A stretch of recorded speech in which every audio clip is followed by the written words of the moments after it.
Good morning, everybody. Yeah, I think that's about right. Uh, it's like 5:30 in the morning here. Couldn't sleep really last night, and something I saw on my Facebook feed reminded me of something that happened while I was leaving Florida that frankly frightened me pretty badly. I don't I don't really know exactly what it was or what it meant. Is part of the reason it was so frightening. I'll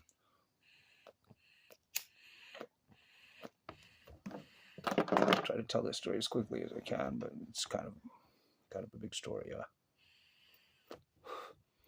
So the night I left Tampa, I left during the day, but it was expedient for me to spend the night at the downtown bus station in Tampa the night before. So I was stuck there all night with a guy who's not a friend of mine named Sad. We were both stuck there. There was no facilities of any kind. The bus station was closed, so we both just had to sit there waiting for a bus in the morning. And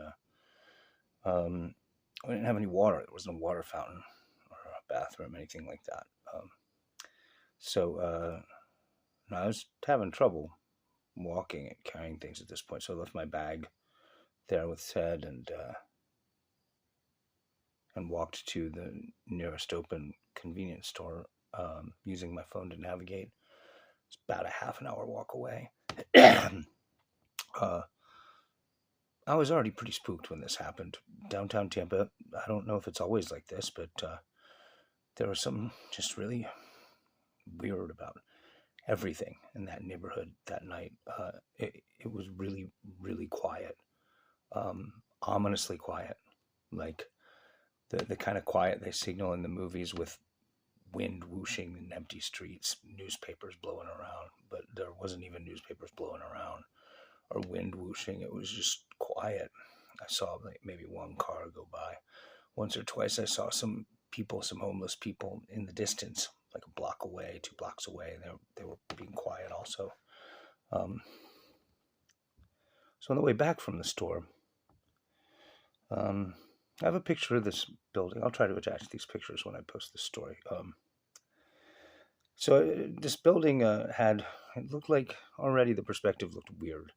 It looked like it had too many windows that weren't tall enough, that were crowded too close together, both side to side and up and down.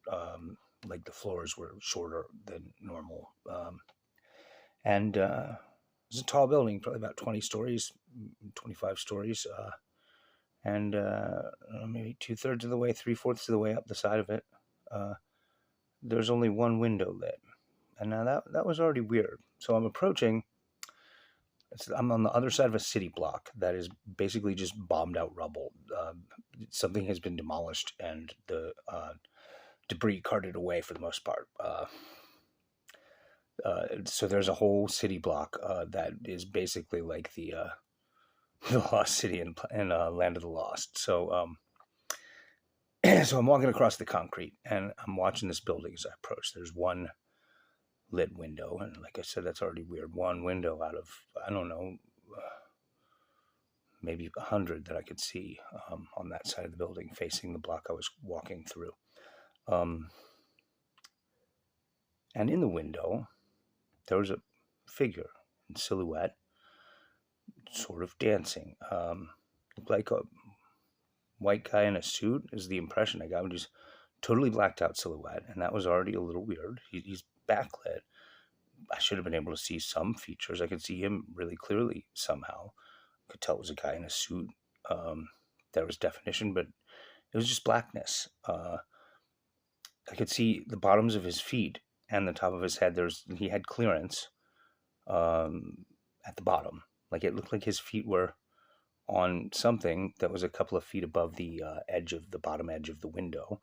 But I couldn't see any kind of walkway or catwalk or just seemed like he was sort of suspended in the air in the yellow light coming from the window. And And I couldn't see any kind of railing between him and the glass facing me. It was hard to tell exactly what could possibly be going on in the room where this silhouetted figure was. And he's sort of dancing. I can't really explain. It was like he would throw a move and then hold still again. Like he'd do this weird shimmy thing. And another time he held his arms out like a vampire and went hopping dramatically off to one side so I couldn't see him. And then he went hopping all the way back across. And then he came back to position one. So he would do this for 5 or 10 seconds and then hold still for a second and then do another weird little move or maneuver.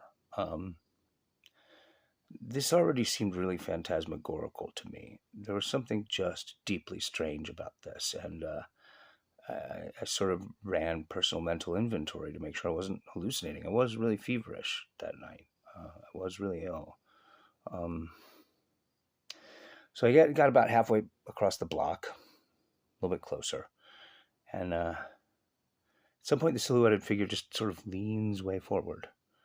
I could tell he was looking at me, that he'd spotted me walking across the block.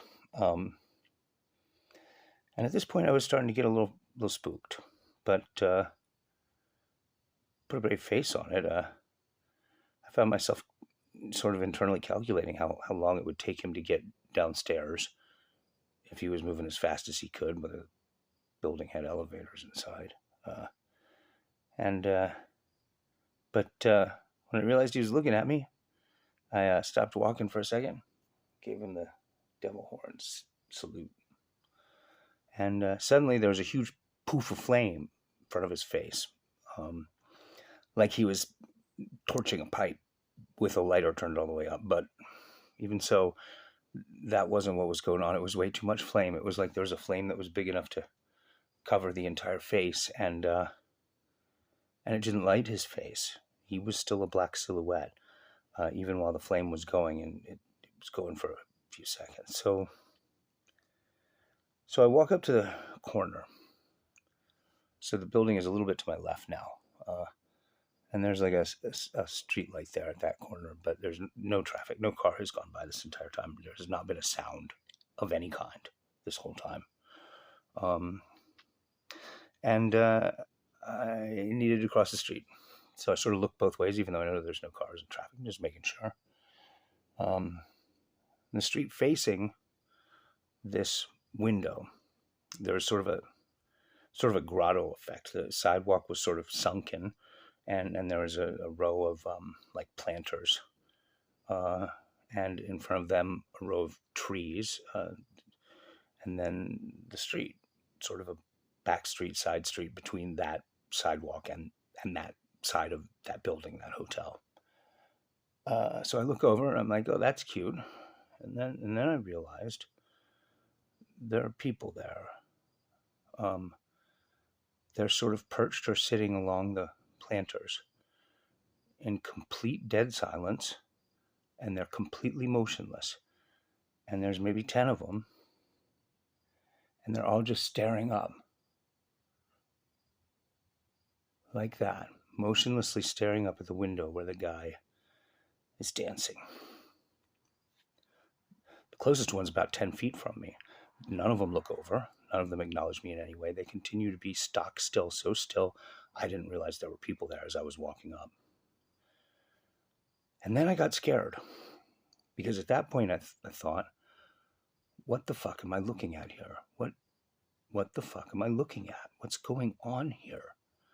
And I just walked away fast. I couldn't run. I was too sick. My knees fucked up. I didn't look back. I was scared to look back. So the next night I'm traveling. This incident was already weighing on my mind. The next night I'm stuck overnight in Pittsburgh. And I ended up falling in with this dude who was also stuck overnight waiting for an Amtrak train. Really cool black dude in his probably 40s. He's retiring early. He was a CPA. I can't remember this guy's name, but we bought a couple of bottles of wine, sort of pulled up a sidewalk near the bus station on sort of a side street, and started a sort of a party with random passersby. 6 or 7 people hanging out with us, smoking weed, drinking wine. One of these guys, is a real friendly guy. At first, I thought he seemed kind of crazy. Then I realized he just had a really weird sense of humor. He's a pretty touchy-feely guy. He kept putting his arm around me. And he's the kind of guy that didn't seem, like he was hitting on me or creepy. Like, I'm not normally a touchy-feely kind of guy, but this guy made it friendly. So there's like 6 or 7 of us hanging around by this planter on the street with a little tree in it, and it's facing a building with a wall full of windows. Now that building, there's some kind of construction going on inside. It's maybe every second or third window is lit, and the rest are dark. There's no people visible in any of them, but there's sort of construction debris visible. Like, one of the windows had a whole bunch of white beams of some kind leaning against it, maybe light fixtures like the tubes. Bunch of clutter. Some of the windows were lit. So at some point, this guy I just met puts his arm around me and points up at the windows and says, "Did you see that man dancing in the window?" And I said, "What?" And he said, pointing, "In the window.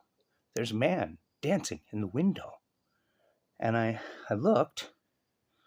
There's no one dancing in any of the windows. And I said so. I said, "I don't see any man. I don't see any people at all. Nobody's dancing in any of those windows." And he's like, yeah, look. Don't you see him? He's dancing in the window." And at that point again, I got scared. And I just changed the subject. And I thought, well, I don't even need to tell you what I was thinking, because you're thinking exactly the same thing. And it basically amounts to, what the fuck? So, week and a half or so ago, I was traveling back to Ohio through Pennsylvania and was stuck for a layover of several hours at night in Pittsburgh again. Had dinner at a taco place, and I was walking back and realized I have to walk over and look at that block again. I just had to. So I walk around, and this time, all the windows are not lit except for one. One is lit with this yellow light facing the street, and the street is all torn up rubble. Construction. The street lights are out, and the construction mess is such that I cannot get to the sidewalk where I would be directly facing the one lit window.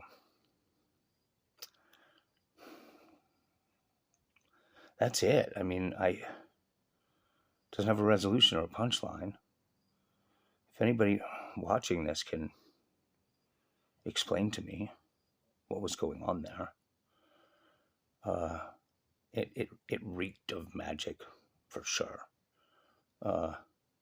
What a character in a movie would refer to as voodoo bullshit.